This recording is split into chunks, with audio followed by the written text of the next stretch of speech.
Histria ni sebenarnya dah lama dah.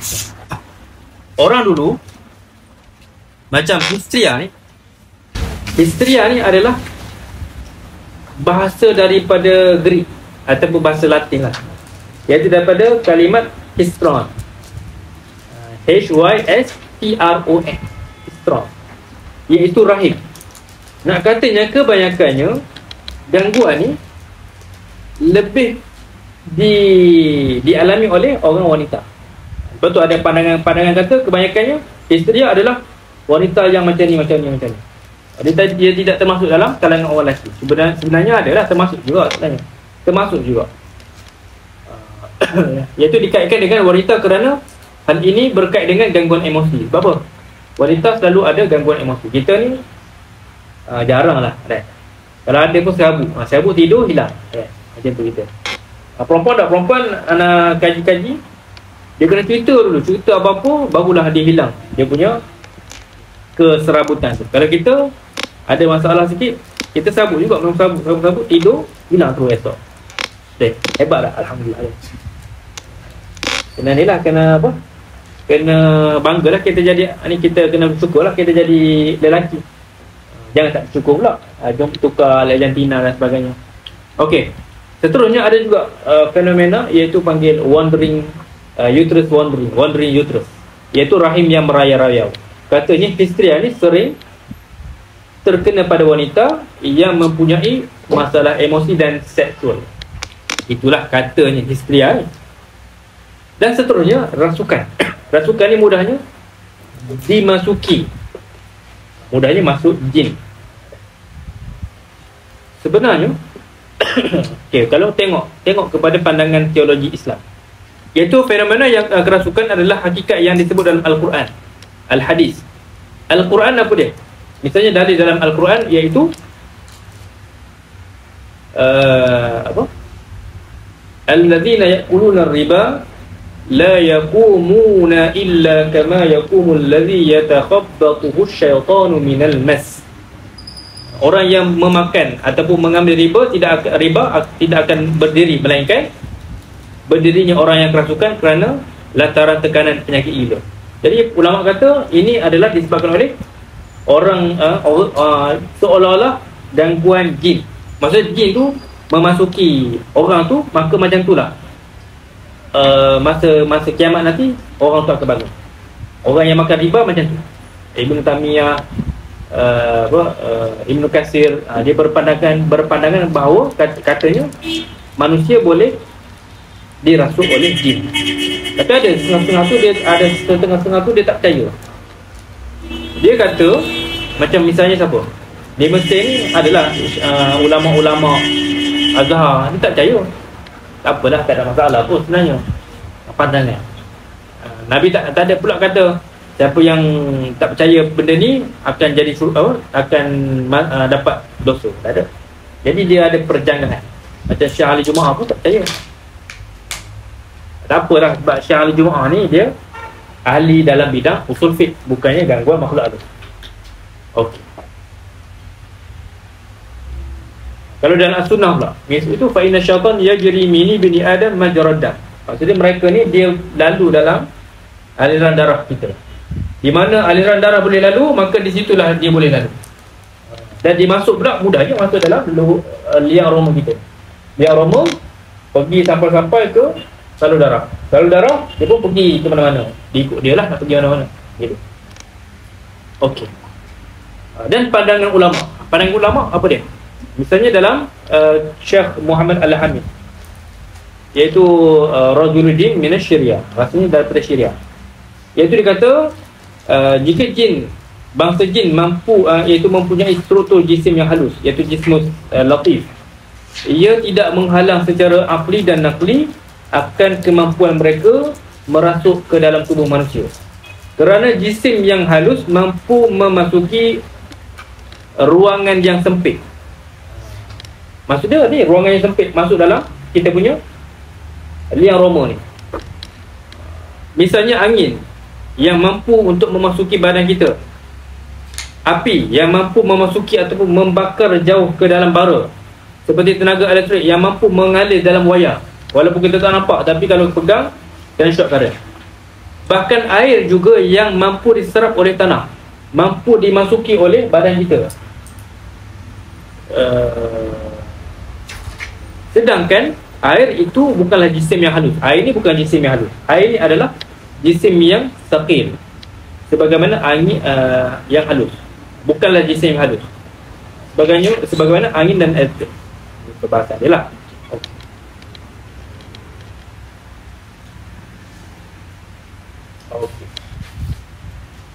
Okey. Lepas tu dia kata apa? Dia kata ia berlaku apabila jin dapat menguasai tubuh dan akal manusia. Okey, dia macam ni, sahabat-sahabat.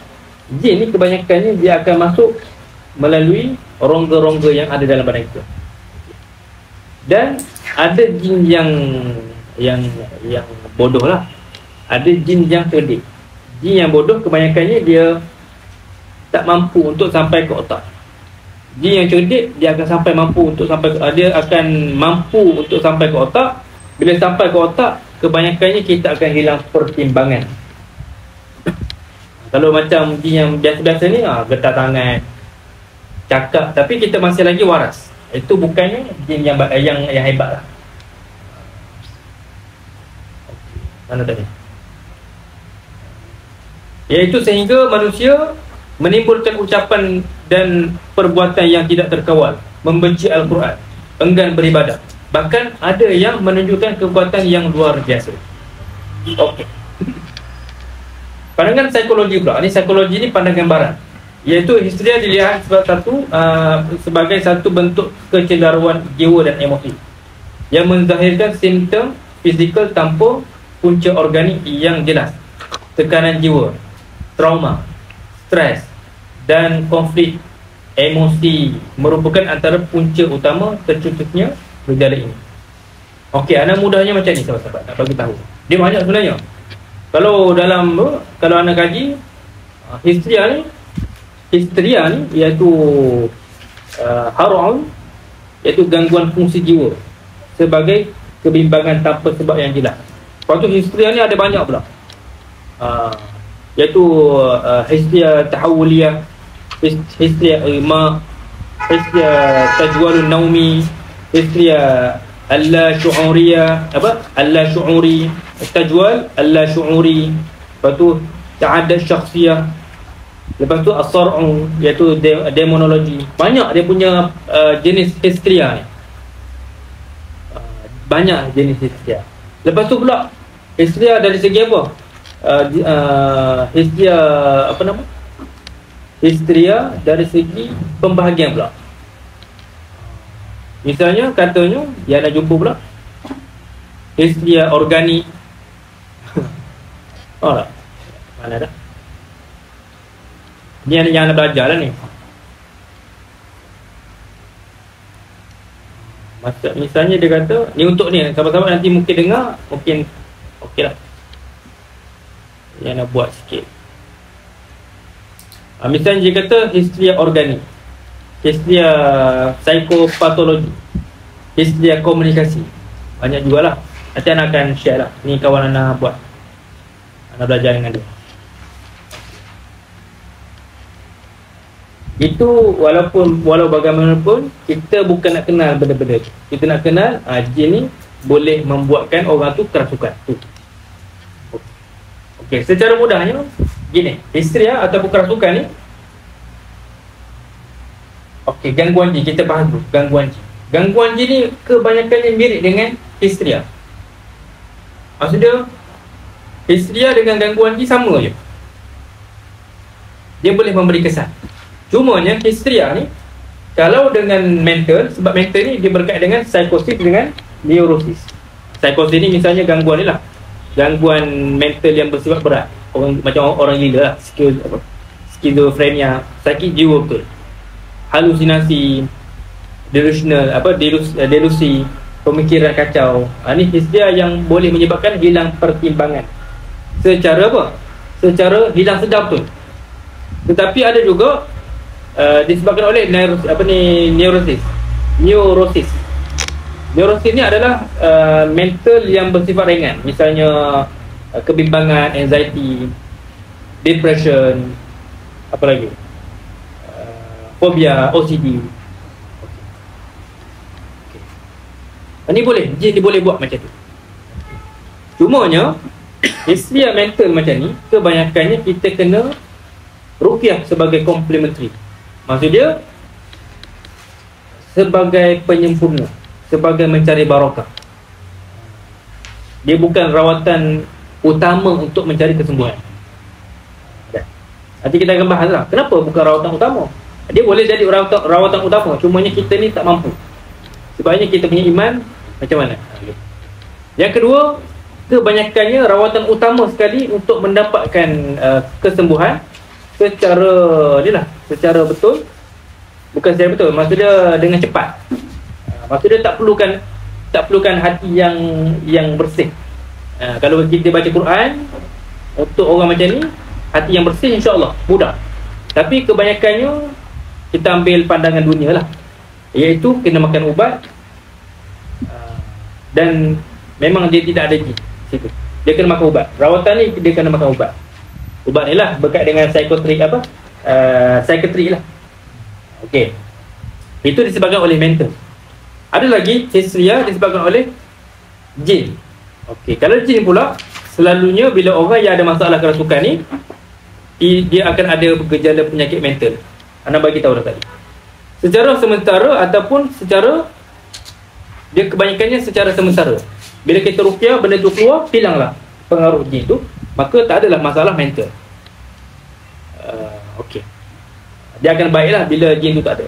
Dan anda boleh simpulkan, bila jin tu masuk, dia akan merosakkan ataupun memperkotak-katikkan kita punya neurotransmitter, lepas tu kita punya otak, kita punya hormon dan sebagainya, menyebabkan kita ni hilang pertimbangan sementara.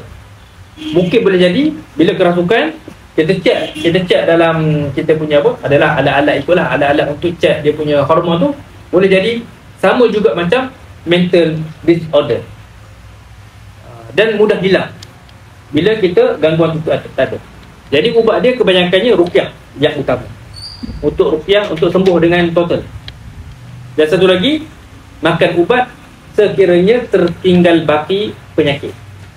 Boleh faham tak? Baki penyakit. Misalnya, bila gangguan tu tak ada, boleh jadi gangguan tu dia punya baki penyakit ataupun sisa ataupun bekas carikan ke bekas hentakan tu atau bekas kesakitan tu masih ada.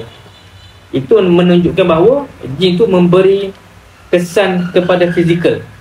Dia bukannya kesan fizikal sementara, dia kesan fizikal ambil masa lama untuk sembuh. Maka jadilah dia tu kena makan ubat. Maka mudah sahabat-sahabat, untuk sahabat-sahabat sekarang ni, anda sendiri, anda akan gunakan dua cara. Ruqyah dengan pemakanan ubat. Pergi jumpa doktor. Itu cara yang paling mudah. Okey, ada persoalan situ? Maksudnya kerasukan boleh jadi mental secara sempurna. Maksudnya ada masalah mental, bukan ada jin. Ada masalah mental disebabkan oleh jin. Jin kena ruqyah dan makan ubat. Kalau ada masalah-masalah yang ni lah, yang tak hilang. Mental pula, okey, ruqyah boleh guna sebagai rawatan penyempurna. Dan kena makan ubat, wajib makan ubat. Sebab apa? Sebab tu kalau tak makan ubat, memang payah untuk sembuh. Okey, boleh faham? Okey, ada pandangan, anak baru tahu juga. Nama dia Richard Gallagher ataupun Gallagher. Dia ni seorang etis, dan dia ni memang terbaik dalam bidang dia, iaitu bidang psychiatry forensik. Maksudnya dia forensik dalam bidang psychiatry. Ada seorang padri di Vatican, dia panggil untuk tengok perempuan ni kenapa. Dia kena mental apa dia. Dia pun datang dan dia terkejut. Apa dia? Terkejut. Orang tu dia bercakap dalam keadaan dia bercakap dengan bahasa yang tidak yang tinggi. Misalnya bahasa Aramaik. Bahasa apa lagi? Katanya bahasa Aramaik. Bahasa kuno lah, bahasa Latin, Greek, Aramaik. Tapi kalau ikutkan, kalau dia ni tak pelik dah. Sebab apa? Sebab ada pandangan kata hypernesia. Hypernesia ni dia boleh cakap bahasa, macam orang ni ada setengah orang gangguan tapi dia boleh cakap bahasa Siam, bahasa Korea tapi dia tak belajar. Katanya dia tu macam otak dia ni dia teringat legat pada waktu tu, momen-momen tu.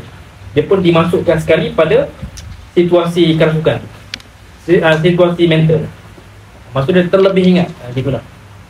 Macam kita kan, kita macam ada kawan kawan Jepun ke, tengok anime ke, ada mungkin ada Daijobu apa lagi, gitulah, mati Korea. Dia akan ingat kan dalam tu. Jadi dia akan masa dia mental tu terjadi benda tu, dia akan cakap benda-benda tu. Allahuakbar lah, dia tersusun tersusun sedap dia punya kalimat tu. Okey, dia panggil apa? Dia panggil hypernesia. Cumanya doktor tu dia terkejut. Katanya benda yang pelik, bukan lebih atas daripada hypernesia. Maksudnya bukannya masalah psikotik ataupun neurosis biasa. Itu pertama. Kedua, bila dia jumpa, maka orang perempuan tu dia boleh tahu rahsia-rahsia yang belakang doktor. Apa yang dia buat malam tu, apa dia tu maksud dia? Apa maksud dia? Dia boleh tahu apa yang dia buat malam tu. Dia kata tahu rahsia peribadi, termasuk dosa-dosa yang dilakukan sebelum tu. Apa dia tu? Kasyaf Syaitani. Maksud dia berkait dengan demonik, berkait dengan syaitan lah. Yang ketiga, dia mempunyai terdapat kekuatan fizikal yang luar biasa. Misalnya lebih kuat daripada, dia macam lelaki, dia perempuan tapi lelaki. Lepas tu dia pula jenis suara garau, bertukar personality. Kalau dalam istilah sains, dalam istilah psikologi ni, psikiatri ini dia panggil converter. Converter ni katanya gangguan pertukaran. Macam ni lah personality, dia boleh bertukar tiba-tiba, menjadikan diri sebagai sosok ataupun sebagai personality yang berbeza daripada dia. Maksudnya dia perempuan tapi dia macam lelaki tiba-tiba. Okey. Yang ketiga adalah reaksi agresif terhadap benda suci, salib, doa, holy water. Sebab apa? Kenapa? Pelik ni. Kalau kata jin lah, betul lah jin. Macam mana dia boleh takut dengan holy water dan sebagainya? Macam mana? Pertama, tipu daya. Kedua, jin pun dia ada kepercayaan kepada agama dia. Misalnya Kristian, mungkin dia tunjuk salib tu dia takut. Boleh faham tak? Maksud kita lah, kita orang tuju Quran, adakah kita mampu nak buat dosa? Macam tu lah juga. Inilah psikologi jugalah. Ataupun kalau kita macam kita nak bersumpah, kita junjung Quran, adakah kita akan bercakap tipu? Sama. Yang ketiga pula, dia berkait dengan mentaliti orang. Kalau kita, sebab tu kalau kita ni ruqyah ni, salah satu untuk mendapatkan kesembuhan, kita kena kita kena percaya apa yang diturunkan kepada Nabi SAW. Misalnya apa? Ayat Quran yang dibaca, kena percaya, mendapatkan rahmat. Bila percaya, orang tu dia akan jadi macam lega. Alhamdulillah, aku ni telah dibacakan Al-Quran ke atas tu. Bila lega, jin tu akan keluar. Sebab apa? Sebab dia dalam keadaan tenang. Sama lah juga dengan mereka ni dibacakan Bible. Mereka percaya bahawa Bible ni adalah ayat suci mereka. Bila ayat suci, otak dia akan jadi tenang, badan dia akan jadi tenang. Bila tenang, jin akan terkeluar. Betul nak katakan, bukan hanya ruqyah saja, tapi mentaliti dia, pemikiran dia, sosial dia, gaya hidup dia. Untuk apa? Untuk melawan gangguan jin. Okey, boleh faham? Itu. Lepas tu dia katalah, ini terdapat genuine possession, iaitu kerasukan yang benar-benar. Dia ni bagi pandangan dia, katanya dia ni tak pernah jumpa lagi kerasukan macam ni. Tapi bila dia nampak, dia kata dia macam boleh menerima unsur-unsur spiritual, unsur-unsur metafizik. Sebelum ni dia kata majority of cases are psychiatric. Dia kata macam tu. Maksudnya setiap kebanyakannya masalah macam ni adalah berpunca daripada masalah psikiatrik. dia ada unsur psikiatrik yang tidak memerlukan, tidak ada kemasukan unsur-unsur jin dan sebagainya. Cuma bila dia jumpa, dia kata I am a man of science and psychiatrist. I have seen the real thing. Dia kata aku ni seorang yang saintis, orang yang sains dan orang psikiatrik. Tetapi aku pada hari ini aku dah melihat suatu benda yang real. Maksud dia apa? Inilah yang berkait dengan apa nama ni? Psikotik ni, apa ni? Genuine possession ni lah. Iaitu kerasukan yang benar-benar terjadi. Itulah. Nak kata apa? Jangan, tak boleh nak kita kata dia ni ada gangguan. Apa? Dia ni ada mental, bukan gangguan makhluk halus. Dan tidak boleh juga kita kata dia ni ada jin, sikit-sikit jin. Tak boleh. Macam mana kita nak ni? Macam mana kita nak perhalusi? Macam mana kita nak? Sebabnya ada setengah orang ni, ada ustaz-ustaz dekat Malaysia ni, orang tu dah cerita dah, dia ni ada pergi Darul Syifa, dia kerasukan. Lepas tu lepas keluar benda tu baik. Dia cerita ke ustaz tu kata awak ni ada masalah mental ni. Adalah ustaz tu yang selalu react orang tu. Adalah pasal ni, pasal gangguan tu. Dia bila kata kerasukan, dia kata mana indikator? Memang tak ada. Memang kerasukan ni tidak ada kajian saintifik. Yang kerasukan jin tidak ada kajian saintifik. Nak kata benda ni kerasukan jin, memang tak ada. Jadi dia nak minta indikator, dia nak minta kajian saintifik. Memang tak ada lah. Memang kalah lah kita. Tapi nak katanya, sebab tu sahabat-sahabat, ada 3 golongan bila dia menduga masalah. Pertama, golongan yang memang 100% tak percaya kepada kewujudan masalah kerasukan daripada golongan jin. Dia hanya percaya bila orang ni dia macam tak waras sikit, ini disebabkan oleh apa? Oleh masalah ni lah, masalah mental, psikosis ke neurosis ke dan sebagainya. Tetapi ada yang kedua, orang ni 100% sikit-sikit jin. Orang ni kerasukan jin terus. Yang ketiga, ini yang terbaik, iaitu apa yang Nabi sabdakan, khairul umuri awsatuha. Maksud dia, setiap benda ni moleknya di tengah-tengah. Iaitu kita kena tengok timbal balik, kaji antara dia ni berkait dengan jin ke berkait dengan gejala mental. Dan kebanyakannya kena faham, masalah gangguan makhluk halus ni memang mirip dengan masalah mental. Memang betul. Semuanya dia ada unsur metafizik ni. Metafizik ni, bila ada unsur metafizik, kebanyakannya mudah untuk diruqyah. Bila ruqyah, benda tu keluar, orang tu akan jadi baik, akan jadi mudah ni lah, tak perlu makan ubat. Lepas tu kalau boleh, guna dua kaedah, iaitu kaedah psikiatrik dengan kaedah makan ubat psikiatrik, inilah ubat doktor tu lah, dan ruqyah. Tetapi kalau kita dah tahu dah ini disebabkan oleh apa? Oleh gangguan makhluk halus, tak perlulah pergi ke psikiatrik dah. Ataupun dia boleh pergi sekali-sekala. Sebab dia dah tahu dah ini ada masalah gangguan makhluk halus, bukan masalah psikiatrik secara semula jadi. Boleh faham? Boleh faham? Maksud dia kena ada ni lah, kena ada timbang tara, duduk di tengah-tengah. Jangan terus kata ni gangguan jin, dan jangan kata ni bukan gangguan jin ni memang confirm gangguan mental ni. Jangan. Boleh faham tak? Maksud dia kena ni lah, kena buka sikit. Dan sahabat-sahabat kena baca lah sikit berkait dengan masalah-masalah ni. Dia terbuka. Jangan hanya muyul kepada satu benda dan menidakkan satu benda yang lain. Okay. Ada satu istilah legit lah.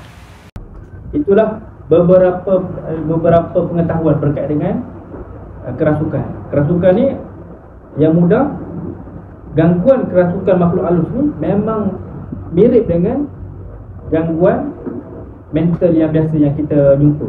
Semuanya dia ada tambahan metafizikal. Bila ada metafizikal, insya-Allah mudah dirawat. Kalau mental yang betul-betul ni, kena rawat dengan ubat. Mudahnya macam tu. Okay, ada persoalan? Esok kita akan